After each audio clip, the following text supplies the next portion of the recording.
What's up, y'all? So here we are on the staining segment now of our West Bluff project. So what we've done now is we've cleaned this basement all up and we're gonna get ready to stain this white oak here. So as you can see, we've taken all the built-ins apart. They all had shells and stuff in there before, so we pull all the shells out, label them, make sure they go, like we know where they go, where they belong. So when we have to put this back together later, we can. So this is all white oak. We have some solid pieces, we have some veneered pieces. It's been vacuumed, it's been fully blown. So I want to show you kind of what we use to get this on the go here, right?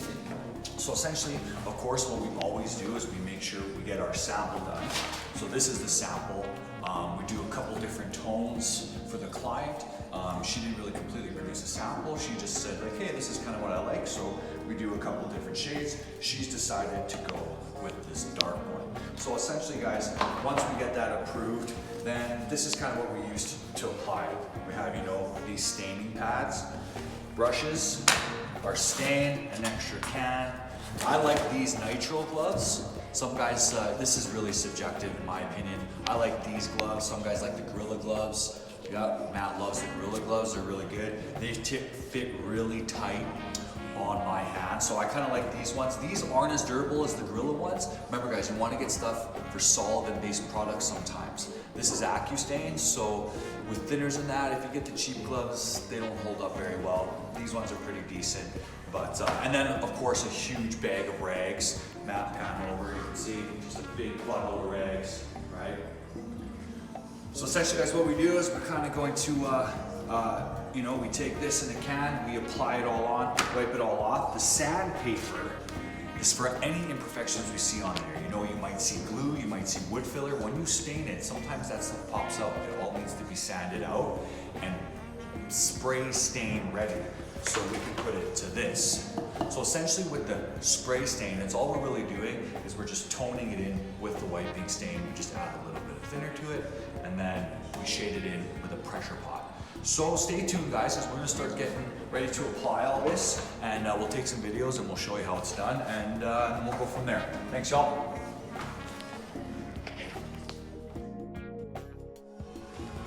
All right y'all, so we're all set up. Brush, staining pad. So when you start on a unit like this, you want to start on the inside, you want to do all the boxes, and then the faces kind of after you go. So like we would start on this box, top to bottom, then you do this face and continue through. So what the brush is for, as opposed to just using the sponge all the time, is to really help you get in these corners, right? So like I say, you always want to start on the top one, because if you're dripping, you want to be dripping onto a non-finished surface so you can wipe, like restain that area later. So you start with the top like that, staining sponge. You want to give it a little bit on this side here, because when you start on your next panel, you don't want to hit this freshly wiped panel. You want to try and stay away from it, because some stains aren't forgiving and you might have to restain this whole guy again if you hit this. So essentially what I do now, I got a clean rag, we go in and we clean this all up. Clean and really clean. Because what happens is if you just leave it like that, there's streaks and stuff in there from this rag. So you want to get a clean part of the rag, and your final kind of wipe, you kind of want to go with the grain a little bit. So I'm going to wipe it like this. Just like that. Boom. So then what we're gonna do is we're gonna do the whole built-in like this. When this built-in's done, we're gonna tone it into that darkness in the sample. So stay tuned, y'all, and I'll show you how that all works. All right, y'all, so as you can see, we got the top one done. We got this one done. So as we're saying, you don't really wanna hit that top one very much, because then it's a little unforgiving. If you get it on there a little bit, usually the stain will blend in together. I see as Matt's rubbed it in there. So essentially, we'll do this all the way around, and we'll start going all the way down this way. Once we finish this box, we will do this little piece and then this piece, but usually we'll break it off there and we'll do that header all at once so it dries nicely, because that's kind of what you want to do. If you start half of that and stop and try and blend it in, it doesn't always work. So in pieces, step by step, baby steps, baby steps.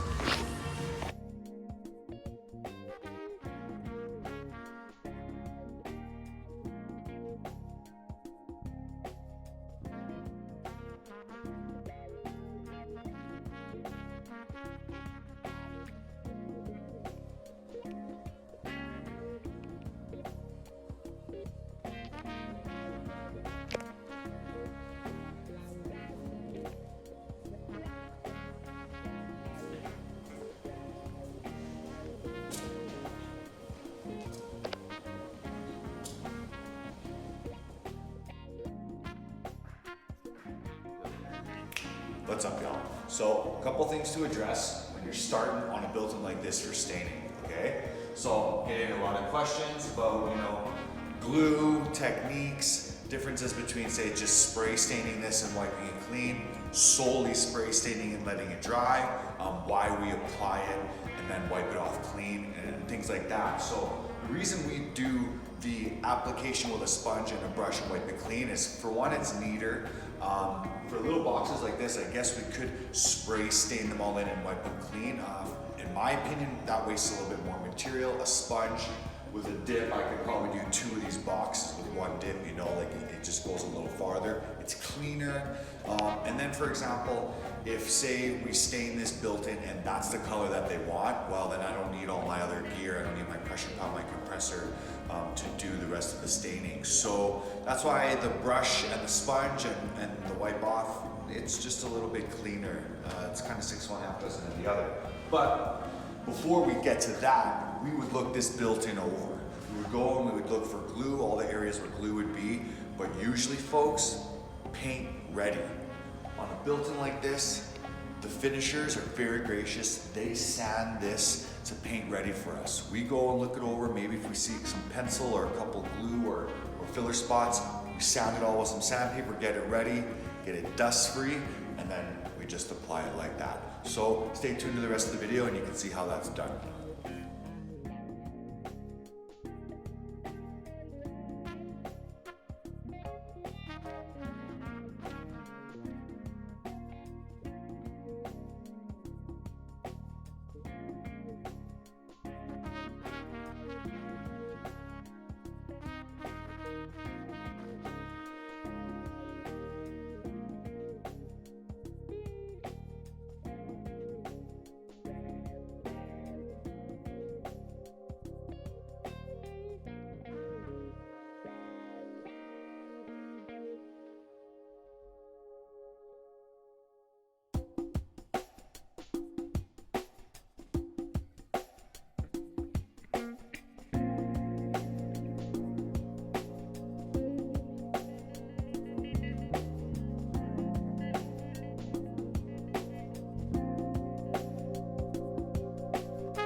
All right, everybody, so now we're on to the next part we have to stain here, which is this railing. We have it all prepped off, everything around us is clean, we're all set up, everything's nice and tidy. So we got all the spindles masked off properly, so now we're gonna go and stain all this. This is gonna be the same as the built-ins, so we'll apply it on the same way with the staining pads, wipe it all clean, and then we'll come and tone it in and clear it later. But it's just gonna be the handrails, posts, shoes and stringers will all go white. So stay tuned and check it all out, guys.